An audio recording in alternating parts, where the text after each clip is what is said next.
Originally, the exposition was staged every year in mid-October, but Joshua Brooks was convinced he could attract even bigger crowds if the fair were moved to a more comfortable and dry time of the year. Being the consummate planner that he was, Brooks commissioned a study which determined that the third week in September produced the least amount of rain. So the Big E calendar was adjusted accordingly.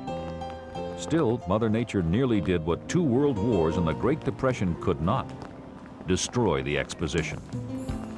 Well, they call this place Mudtown on account of we got flooded out all the time. 2 great off-season floods, the first in 1927 and the second in 1936, came close to washing the exposition right into the Connecticut River. If you look carefully, you can still see the high water marks in the Coliseum today. But the big blow came during the 1938 exposition.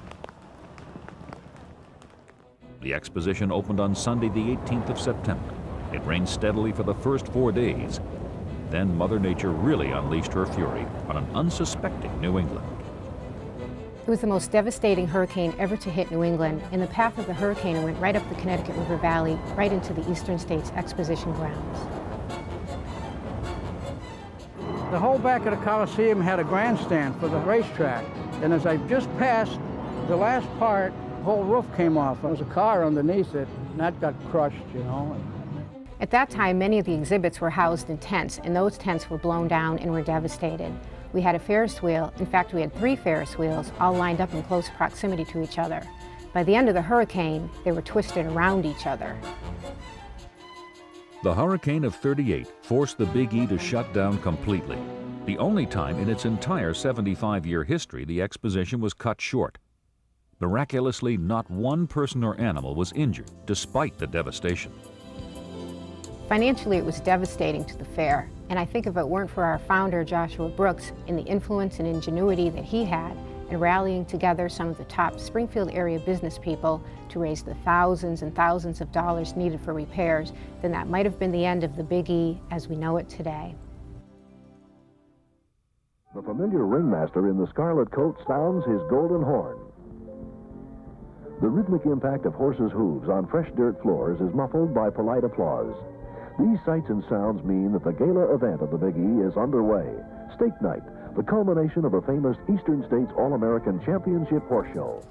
Since the fair's inception, the Eastern States Exposition Horse Show has been one of the biggest crowd pleasers. Competing in the Coliseum was a thrill for exhibitors and onlookers alike. An aura of elegance surrounded the show, and amateur-owned horses were honored performers. The culmination of the prestigious show was on Stake Night, when the judges dressed in top hats and tails, and the horses performed on green tarmac. Adding excitement and drama to the night as the new champions were crowned, the women were elegantly dressed in full-length gowns and minks, and the men in tuxedos. Wild West Rodeo came to the Coliseum in 1940, where it remained for more than 3 decades, reappearing before packed houses in 1981 and 1994. We bought our first blender from a vendor in the Better Living Center. That was our first thing for our home. Our civilization is partially of the city and its industries, as seen in the Industrial Arts Building with its more than 200 exhibits by national enterprises. It's a sure bet a lot of these ideas will go back to city apartments and homes in the country. The showcasing of New England business and industry has been going on since the first fair. Many products made their national debut at the exposition. It was the first place you could buy Less Toil, a popular cleaning product which debuted in the 50s. Just one of the thousands of products which have used the huge crowds at the exposition as an instant test market. If it did well at the Big E, the product had an excellent chance of success in the national market.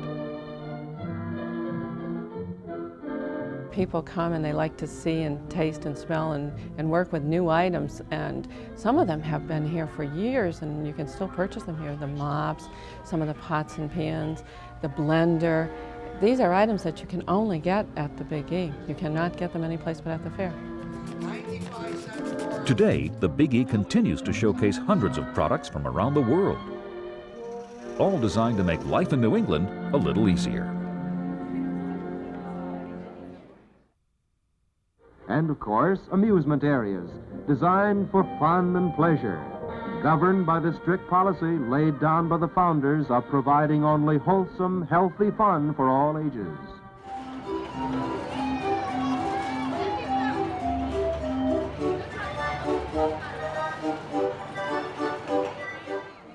It's referred to as the Big E, and for almost 1.5 million people each year, the E stands for excitement. 17 days of family entertainment, fun, and food.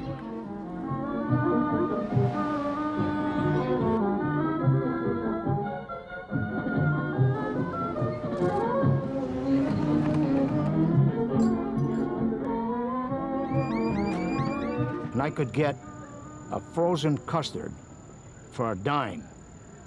And it was almost like cream. And every day, if I had a dime or something, I'd shoot down here and get one. By now, there is a good chance you will have whipped up an appetite.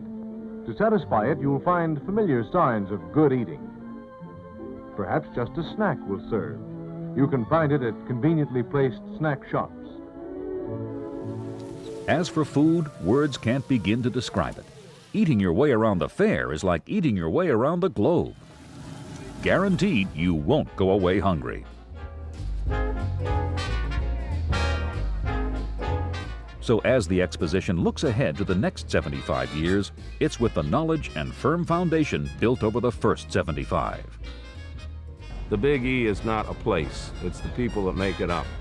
As time has gone on and the torch has been passed, and department heads and employees change, they pick up the torch and they seem to set even higher standards as time goes on. What began as one man's vision has become a New England institution. A small but important dairy show held over just a few days is now a 17-day extravaganza.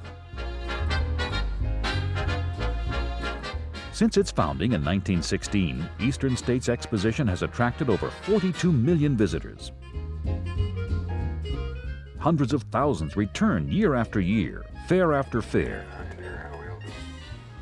reliving part of their childhood or introducing a whole new generation to the wonders of New England's great state fair. From the longtime visitor to our newest fans, all agree, memories are made at the Big E.